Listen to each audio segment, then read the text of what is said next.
Jangan sombongkan pangkat kita, jabatan kita, kegantengan kita, kecantikan kita.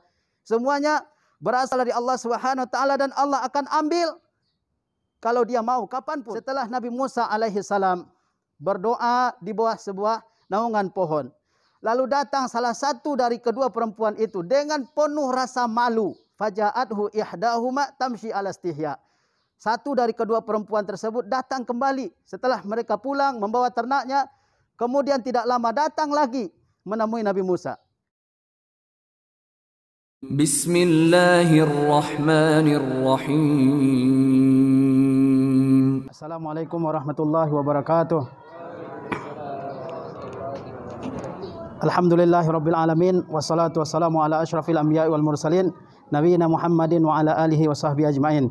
Segala puji bagi Allah Subhanahu wa taala yang telah memudahkan kita semua untuk kembali bertemu di sekolah kita ini. Salawat berserta salam sama-sama kita hadiahkan buat Nabi kita tercinta Muhammad sallallahu alaihi wasallam beserta keluarga, para sahabat, tabi'in dan orang-orang yang senantiasa mengikuti sunnah dan jalan beliau dalam kehidupan ini. Apel tausiah pagi ini akan saya uraikan dari sebuah penggalan kisah Nabi Musa alaihi salam yang Allah sebutkan dalam surah Al-Qasas, di mana di situ dikisahkan antara seorang nabi yang mulia Musa alaihi salam dengan dua orang wanita. Allah Subhanahu wa taala berfirman, "Walamma tawajjaha tilqa'a Madyana, qala 'asa rabbi ayyahdiyani sawa'as sabil." Tatkala Nabi Musa berangkat ke arah negeri Madian di Syam, jauh dari negeri Mesir. Qala, beliau berkata, "Asa rabbi ayyahdiyani." Mudah-mudahan Tuhanku memberikan aku petunjuk. Sawa'as sabil, jalan yang paling lurus menuju negeri Madian. Nabi Musa alaihi salam tatkala dia mengalami suatu peristiwa di negeri Mesir, yaitu ketika ada orang Bani Israel dan orang Kipti saling bentrok, saling berkelahi. Nabi Musa alaihi salam kemudian membela Bani Israel dengan memukul orang Mesir dengan sepenuh tangannya. Lalu orang Mesir tersebut, orang Kipti tersebut meninggal. Kemudian Nabi Musa dikejar-kejar oleh Fir'aun dan bala tentaranya. Akhirnya Nabi Musa alaihi salam berangkat melarikan diri ke negeri Madian. Selama 8 hari tanpa makan, tanpa minum, bahkan tidak menggunakan sendal ataupun sepatu. Kemudian di dalam perjalanan tersebut Nabi Musa alaihi salam benar-benar bertawakal sepenuh hatinya kepada Allah Subhanahu wa taala. Qala 'asa rabbi ayyahdiyani sawa'as sabil. Beliau berdoa, semoga Rabbku menunjuki aku jalan yang paling singkat, yang paling mudah menuju negeri Madian. Kemudian ketika beliau sampai di negeri Madian, walamma warada ma'a Madian, tatkala beliau sampai di negeri Madian, di mata air di negeri Madian tersebut, wajada alaihi ummatan minan nas yaskun. Beliau mendapati sekelompok orang, sekelompok laki-laki yang sedang memberi makan ternak mereka, kambing-kambing mereka. Wa wajada min dunihim imra'atain, dan di belakang para lelaki tersebut beliau melihat dua orang perempuan. Tazudan, yang sedang menahan kambing-kambing mereka berdua agar tidak ikut bercampur dengan kambing para lelaki yang sedang memberi minum ternak mereka. Qala, Nabi Musa berkata, "Ma khatbukuma?" Apa masalah kalian berdua? Kenapa kalian tidak langsung memberi minum ternak kalian berdua? Apa kata kedua perempuan itu? La nasqi hatta yusdirar ri'a. Kami tidak bisa memberi minum ternak-ternak kami hingga para pengembala itu membawa ternaknya pulang ke tempat kandangnya. Ini menunjukkan faedah bagi kita bahwasanya antara laki-laki dengan perempuan dalam agama kita, bahkan di dalam syariat-syariat Nabi sebelumnya, itu tidak ada ikhtilat. Tidak ada campur baur. Lihat bagaimana kedua perempuan tersebut, dia menahan kambing-kambingnya supaya tidak bercampur dengan kambing para lelaki yang juga sedang memberi air minum untuk ternaknya. Tidak ada campur baur. Islam mengajarkan bahwa antara laki-laki dan perempuan harus ada pemisahan. Tidak ada campur baur.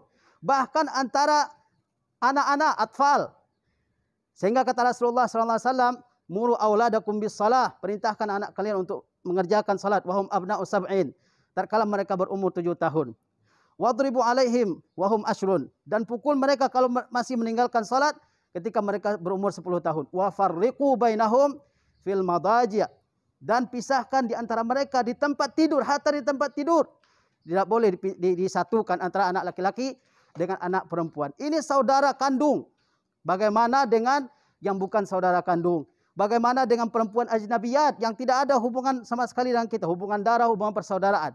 Tentu lebih dipisahkan lagi. Islam itu diddul ikhtilat, melawan segala bentuk ikhtilat, pencampur bauran antara laki-laki dan perempuan.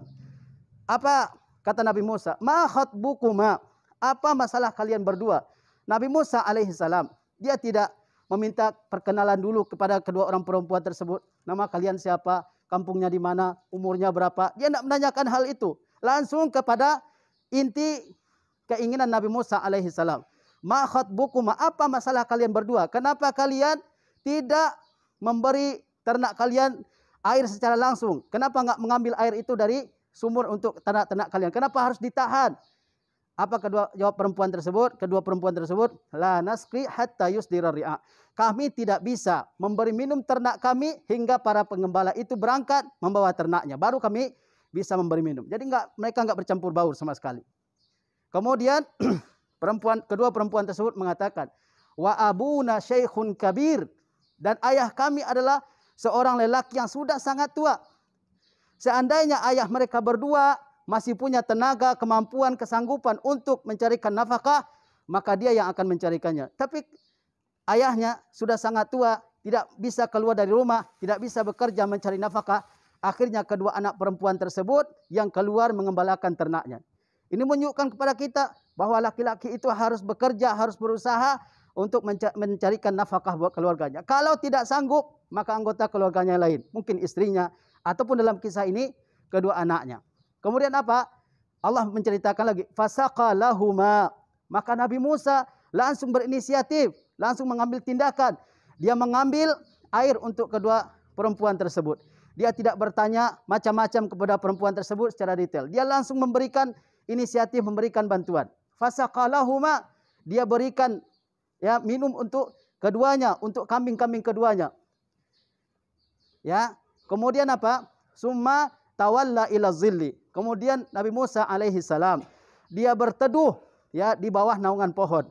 Qala, beliau mengatakan, Rabbi inni lima anzalta ilayya min khairin faqir. Beliau berdoa kepada Allah, ya Allah, sesungguhnya aku benar-benar fakir terhadap nikmat yang akan Engkau turunkan kepada kami. Kita semua dalam kehidupan ini adalah hamba-hamba Allah yang lemah, yang tidak memiliki apapun. Apapun yang ada pada kita, semuanya adalah nikmat dari Allah Subhanahu wa taala. Allah yang memberi, dan Allah bisa mengambilnya kapan saja yang Dia mau. Wa ma bikum min ni'matin faminallah. Nikmat apapun yang ada pada kita ini semuanya berasal dari Allah Subhanahu wa taala. Maka kita tidak pantas menyombongkan nikmat Allah yang ada pada kita. Jangan sombongkan pangkat kita, jabatan kita, kegantengan kita, kecantikan kita. Semuanya berasal dari Allah Subhanahu wa taala, dan Allah akan ambil kalau Dia mau kapanpun. Kemudian apa? Allah Subhanahu wa taala melanjutkan, faja'athu ihdahuma tamshi ala istihya. Setelah Nabi Musa alaihi salam berdoa di bawah sebuah naungan pohon, lalu datang salah satu dari kedua perempuan itu dengan penuh rasa malu. Faja'athu ihdahuma tamshi ala istihya. Satu dari kedua perempuan tersebut datang kembali setelah mereka pulang membawa ternaknya. Kemudian tidak lama datang lagi menemui Nabi Musa. Faja'athu ihdahuma tamshi ala istihya. Satu dari kedua perempuan itu datang dengan penuh rasa malu. Sesungguhnya sifat yang paling baik pada wanita adalah al-haya, adalah malu. Al-haya'u khairun kulluhu. Malu itu adalah baik semuanya. Faja'athu ihdahuma tamshi ala istihya. Qalat, inna abi yad'uka liyajziyaka ajra ma saqaita lana. Dia langsung to the point. Dia tidak memberikan mukadimah panjang segala macam kepada Nabi. Dia enggak ngobrol dulu, enggak kenalan dulu. Langsung kepada niatnya. Apa yang disampaikan oleh satu dari perempuan itu? Dia mengatakan, inna abi yad'uka liyajziyaka ajra ma saqaita lana. Sesungguhnya ayahku mengundang engkau ke rumahku untuk memberikan balasan kepada engkau karena engkau telah memberikan minum untuk ternak kami. Bayangkan, Nabi Musa alaihissalam datang dari negeri Mesir dengan rasa letih, rasa capek yang luar biasa, sendiri, kesepian, kelaparan, kehausan. Tetapi ketika dia melihat ada orang yang membutuhkan bantuan, dia segera membantu. Dia tidak mengharapkan balasan, dia tidak mengharapkan perkenalan dengan kedua perempuan tersebut. Kemudian perempuan itu juga penuh dengan rasa malu, penuh dengan adab. Dia tidak ingin mengobrol panjang lebar dengan perempuan, dengan laki-laki. Kemudian apa kata satu dari kedua perempuan tersebut? Sesungguhnya ayahku memanggil engkau, mengundang engkau untuk memberi balasan. Dia tidak mengatakan saya mengundang engkau ke rumahku. Kalau itu yang dia katakan terjadi, mungkin ya akan terjadi musibah. Kemudian terjadi hal-hal yang tidak diinginkan. Dia mengatakan ayahku mengundang engkau ke rumahku. Ya, untuk apa? Liyajziyaka ajra ma saqaita lana. Karena dia ingin memberikan balasan terhadap apa yang telah engkau berikan kepada kami. Engkau telah membantu kami, memberikan minuman untuk ternak kami. Akan dibalasi, diberikan ucapan terima kasih oleh ayahku. Demikian pula kita dalam kehidupan ini. Kita dalam kehidupan ini, tatkala orang memberikan bantuan kepada kita, memberikan ya al-jamil, jasa kepada kita, maka hendaklah kita balas. Terutama kedua orang tua kita yang telah begitu besar pengorbanannya kepada kita. Itu harus kita balas dengan apa? Dengan prestasi, dengan akhlak yang baik, dengan adab yang baik, dengan sopan santun, dengan khidmah kepada kedua orang tua kita, dengan tangan yang ringan membantu kedua orang tua kita, dengan doa terhadap orang tua kita, dan seterusnya. Liyajziyaka ajra ma saqaita lana. Ketika seseorang memberikan kebaikan kepada orang lain, dia boleh menerima mukafa'ah ataupun bantuan ataupun ucapan terima kasih dari orang yang telah dibalasnya, dengan syarat dia tidak mensyaratkan bantuan itu tatkala dia ingin membantu. Kemudian falamma ja'ahu, ketika Nabi Musa datang kepada bapak kedua perempuan tersebut, yang dalam beberapa riwayat dikatakan namanya Syuaib. Falamma ja'ahu wa qassa alaihi al-qasas. Ketika Nabi Musa datang kepadanya, kemudian menceritakan kisah yang dialaminya, bahwa dia di Mesir dikejar-kejar karena dia melakukan suatu kesalahan menurut Fir'aun, yaitu telah membunuh bangsa Qibti. Apa kata orang tua tersebut? La takhaf, kamu jangan takut. Najauta minal qaumiz zalimin. Kamu sudah selamat dari kejaran orang-orang zalim. Karena menurut riwayat, negeri Madian itu tidak berada di bawah kekuasaan Fir'aun di Mesir. Sehingga orang yang tidak berada di bawah kekuasaannya selamat dari kejaran-kejaran tentara Fir'aun. Ini menunjukkan kepada kita, tatkala ada orang yang sedang khawatir, ketakutan, gelisah, itu kita harusnya menenteramkan hatinya. Ya, mungkin ada teman kita yang sedang gelisah, kita tenteramkan hatinya. Insya Allah tidak terjadi apa-apa. Insya Allah semuanya akan berakhir dengan baik. Tenangkan hatinya. Tam'in qalbahu, tenangkan hatinya. Jangan ketika teman kita ada yang gelisah, ada yang resah, ada yang lagi nggak bisa tidur, kita takut-takuti. Tetapi kita tenangkan hatinya sebagaimana dalam kisah ini. La takhaf, kamu jangan takut. Najauta minal qaumiz zalimin. Engkau telah selamat dari kaum yang zalim. Kemudian apa? Allah Subhanahu wa taala melanjutkan, qalat ihdahuma ya abati istajirhu inna khaira man istajartal qawiyul amin. Satu dari kedua perempuan tadi, dia mengatakan, wahai ayahku, istajirhu, ya, istajirhu, jadikanlah lelaki ini sebagai orang yang mengerjakan pekerjaan kita mengembalakan kambing. Inna khaira man istajarta al-qawiyul amin. Sebaik-baik orang yang engkau sewa untuk melakukan pekerjaan kita adalah orang yang kuat dan orang yang terpercaya. Kenapa dia bisa mengatakan bahwa Nabi Musa ini kuat? Para ulama mengatakan, tatkala Nabi Musa ingin menolong kedua perempuan ini, sumur tempat mengambil air untuk ternak itu sudah ditutup oleh para pengembala laki-laki. Dan Nabi Musa bisa angkat sendirian batu yang besar untuk menutupi sumur tersebut. Ini menunjukkan bahwa dia sangat kuat. Dia masih muda. Ya. Kemudian apa? Al-Amin, terpercaya. Para ulama mengatakan, dari mana kedua perempuan tersebut mengetahui bahwa Nabi Musa itu adalah orang yang Al-Amin, orang yang terpercaya, orang yang amanah? Apa kata ulama tentang hal ini? Bahwa tatkala Nabi Musa ya diundang ke rumah bapak kedua perempuan tersebut, maka Nabi Musa berjalan di belakang dan perempuan itu di depan. Kemudian ada angin yang menerpa baju perempuan tersebut sehingga tersingkap sedikit dari bagian tubuhnya. Kata Nabi Musa, kamu berjalan di belakang saya. Jika jalan berbelok kemana, kamu lempar batu ke saya sehingga saya bisa mengetahui belokan jalan kemana.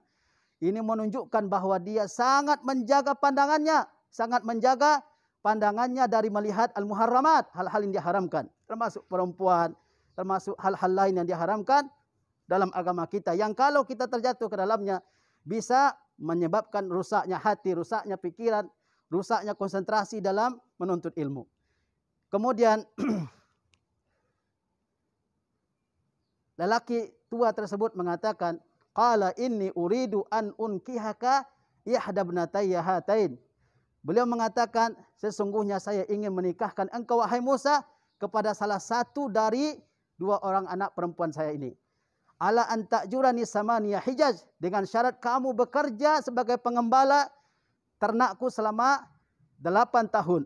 Fa in atmamta asyran famin indik. Kalau kamu sempurnakan menjadi 10 tahun, itu adalah satu kebaikan dari engkau. Bayangkan, Nabi Musa alaihi salam menjadikan maharnya yaitu mengembalakan kambing milik seorang lelaki tua selama 8 tahun. Bahkan ditambah lagi dengan 2 tahun, 10 tahun. Untuk apa? Hifzul farji, untuk menjaga kehormatannya, menjaga kemuliaan dirinya. Dia tidak mau terjatuh kepada al-muharramat, kepada hal-hal yang diharamkan. Fa in anmamta asyran famin indik. Kemudian wala uridu an asyqa alaik. Aku tidak ingin menyulitkan engkau. Satajiduni insyaallah minas salihin. Nah, ini beberapa faedah yang kita bisa ambil dari kisah ini. Kita sebagai laki-laki, tatkala ada orang yang membutuhkan bantuan, kita bantu. Kita sebagai seorang mukmin, tatkala kita menghadapi kesulitan, sehingga kita harus menyerahkan segala urusan kita kepada Allah Subhanahu wa taala. Tawakkal 'ala Allah, fawid amraka ila Allah. Serahkan segala urusan engkau kepada Allah, sehingga Allah Subhanahu wa taala akan memberikan kemudahan terhadap kesulitan yang kita lakukan. Mudah-mudahan faedah-faedah yang bisa kita ambil dari kisah singkat di surah Al-Qasas ini memberikan manfaat bagi kita semua. Wassallallahu ala nabiyina Muhammad wa ala alihi washabihi wasallam. Wassalamualaikum warahmatullahi wabarakatuh.